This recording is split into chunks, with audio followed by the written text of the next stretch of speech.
हालांकि याद रखना, बर्थडे जो आजकल एक आम रिवाज मुसलमानों में होता चला जा रहा है, 50 साल का हो गया है तो भी बर्थडे मना रहा है, सर में सफेदी आके अपने बच्चों के सामने अपना बर्थडे मना रहा है। याद रखना, ये अपने बर्थडे मनाना,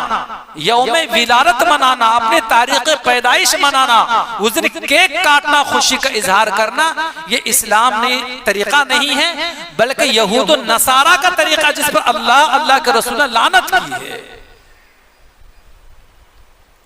हर नमाज की हर रकात में जो सूरत पढ़ी जाती है, जिसे सूरह फातिहा कहा जाता है, उस आयत करीमा में, सूरह फातिहा में ऐसे लोगों से पनाह मांगी गई है,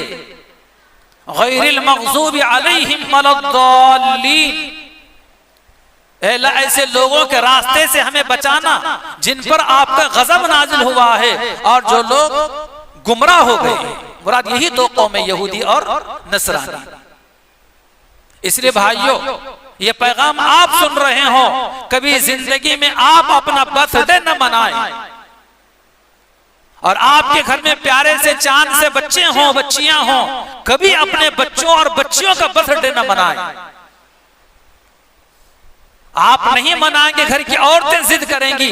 तो घर की औरतों को समझाना, उन तक दीन पहुंचाना, ये आपकी जिम्मेदारी है।